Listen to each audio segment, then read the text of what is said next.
Ya, pepatah lama yang mengatakan yang kaya makin kaya, yang miskin makin merana ternyata kejadian sekarang ini.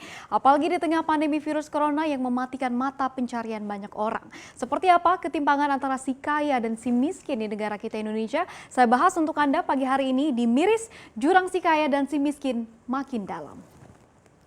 Ya, pertama kita akan lihat terlebih dahulu rilis dari Badan Pusat Statistik atau BPS yang mencatat bahwa tingkat ketimpangan penduduk Indonesia yang diukur oleh Gini Ratio atau rasio Gini pada Maret 2020 ini adalah sebesar 0,381 dan rasio Gini ini meningkat dibandingkan posisi pada September tahun lalu di tahun 2019 lalu yakni di 0,380. Nah, 0,001 mungkin bagi Anda atau bagi kita semua ini sangat kecil begitu ya kalau kita lihat dari angkanya, tapi dengan 275 juta penduduk Indonesia, 0,001 ini angkanya cukup besar dan menandakan betapa banyaknya penduduk di negara kita yang tinggal di bawah garis kemiskinan dan lebar antara si miskin dan si kaya ini makin dalam.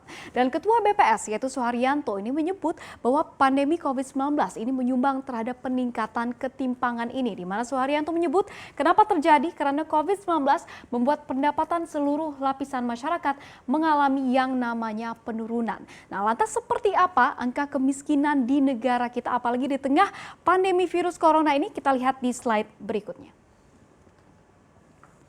Ya, ini berdasarkan data BPS juga, di mana pada Maret 2019 orang miskin yang ada di Republik ini adalah berada di kisaran 25,14 juta orang. Lalu kemudian di September kita bisa lihat di sini bahwa terjadi penurunan yaitu di lebih dari 1 juta orang menjadi 24,79 juta orang. Lalu kemudian kita lihat di Maret ini terjadi peningkatan yang sangat signifikan sekali yaitu berada di 26,42 juta atau 9,78% dari penduduk Indonesia ini tinggal di bawah garis kemiskinan, dan prediksi dari Bappenas angka ini katanya akan semakin parah lagi, akan semakin bertambah lagi akibat wabah virus corona ini, di mana Bappenas memprediksi angka kemiskinan ini akan naik menjadi 28,96 juta orang akibat dari pandemi yang hingga saat ini kita belum ketahui kapan akan berakhirnya. Dan lebih rinci kita lihat penduduk miskin di desa per Maret 2020 ini adalah sebesar 12,82% atau naik 0,2% dari posisi di September 2019 yaitu yang berada di kisaran 12,6%.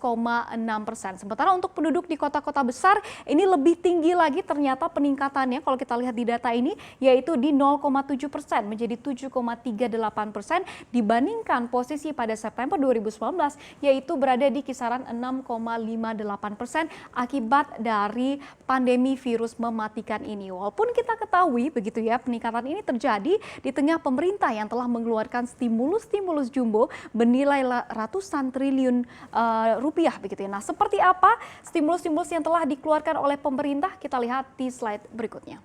Ya, berikut kami paparkan untuk Anda dana penanggulangan corona yang telah dikeluarkan pemerintah ini berada di kisaran 695,2 triliun rupiah yang akan dibagikan. Ini ada beberapa sektor kita lihat untuk sektor kesehatan yaitu di 87,55 triliun rupiah. Lalu kemudian untuk usaha menengah, kecil dan juga mikro ini lebih besar lagi yaitu di 123,46 triliun rupiah. Lalu kemudian untuk perlindungan sosial masyarakat Indonesia ini paling besar di antara semua anggarannya yaitu berada di kisaran 203,9 triliun rupiah.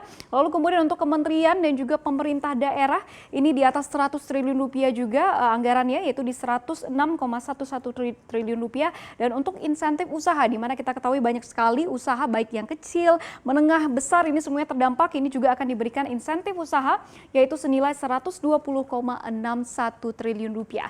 Dan bisa kita lihat begitu ya perlindungan sosial yang diberi ini anggarannya paling besar sekali di sini yaitu mencapai 203,9 triliun rupiah yang akan dibagikan seperti kita ketahui begitu ya melalui bantuan langsung tunai atau BLT. Namun pertanyaannya apakah BLT ini cukup begitu ya untuk meringankan beban masyarakat? Nah, saya ingin mengajak Anda untuk mengkali-kalikan sedikit.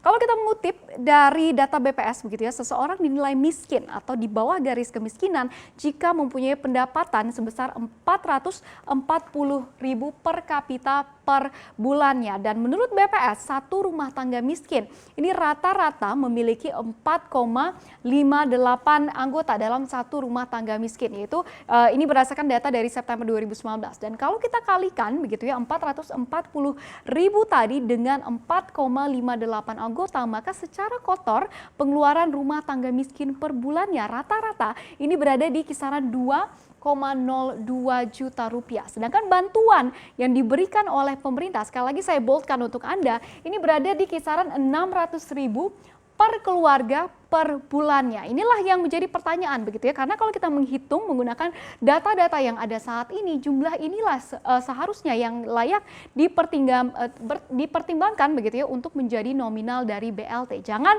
tanggung-tanggung begitu ya. Dan dengan adanya corona ini juga ketimpangan atau gap antara si miskin dan si kaya ini akan melebar lagi, dan ini sudah menjadi fakta yang ada saat ini. Kita lihat di slide berikutnya lebih detailnya.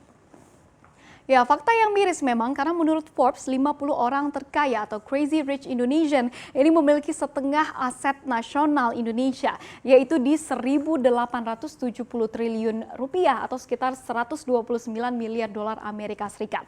Dan studi dari TNP2K ini juga mengatakan demikian, di mana 1% dari orang-orang super kaya atau Crazy Rich di negara ini memiliki 50%, bahkan lebih dari aset-aset yang dimiliki oleh Republik Indonesia. Dan dari data ini saja begitu ya bisa kita ukur betapa besar sebenarnya ketimpangan yang ada di negara kita. Dan besarnya ketimpangan ini membuat kita berpikir atau terpikir begitu ya tentang teori Pareto yang menyebut ini ada 3 macam kesejahteraan. Saya paparkan untuk Anda. Yang pertama ada Pareto optimal, Pareto non optimal, lalu kemudian Pareto superior. Dan Pareto optimal di sini begitu ya ini sering sekali terjadi di negara-negara berkembang, di mana teori ini menyebut bahwa bertambah sejahteranya suatu kelompok ini akan membuat kelompok lainnya makin sengsara.